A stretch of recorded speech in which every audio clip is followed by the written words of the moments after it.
Maganda sa truck. Pagtagsok mo lang yan eh. Pagtagsok mo lang yan eh. Lagi mo tayo sa truck eh. Wala na sila ko. Kaya pala nawawala yung wire ko eh. Kung siguro tumatali na. Ay ka ng truck, anak lang. Dami tasyo. Dami rin sa truck oh. Ay kita mo, mga nakatulong mo, nakaganito. Nung nakaraan, tayo na, yung aking motor ng pangangat ng tao.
Hi guys.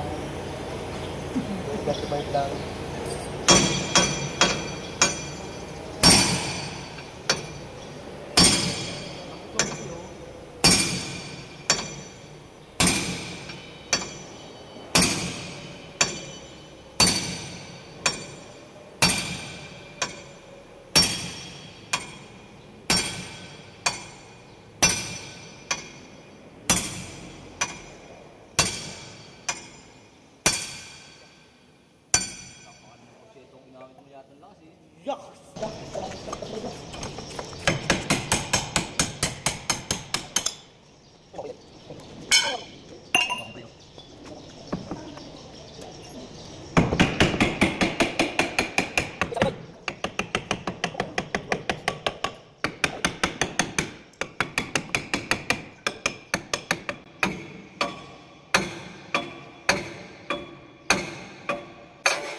Sana all.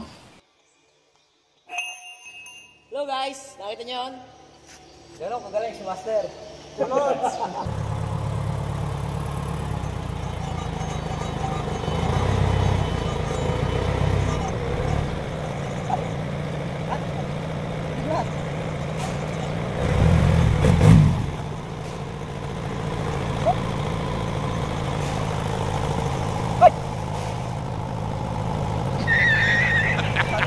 Layo ulit dito.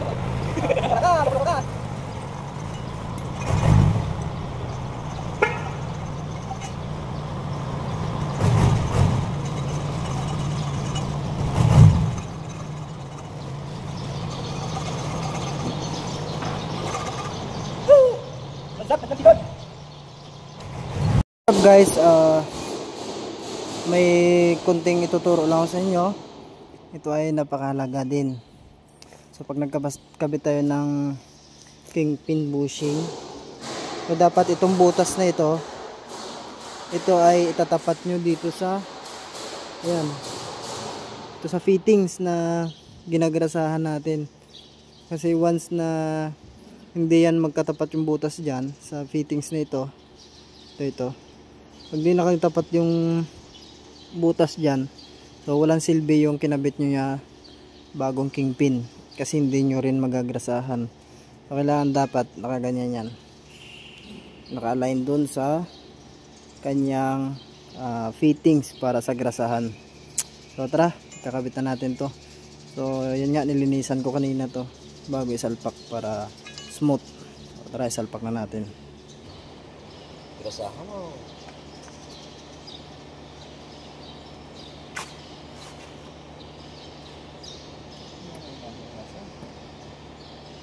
Gulo talaga nito. Kasi ako pantay mo yung radiation na. Yeah. Wala kasi gana.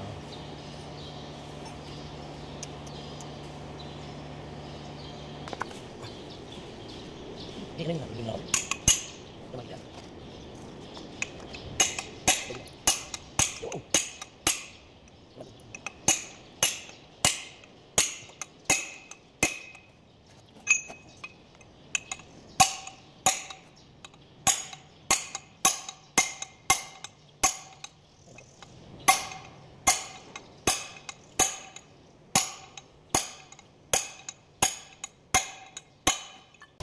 Wala naman talaga kasama fittings ganito eh.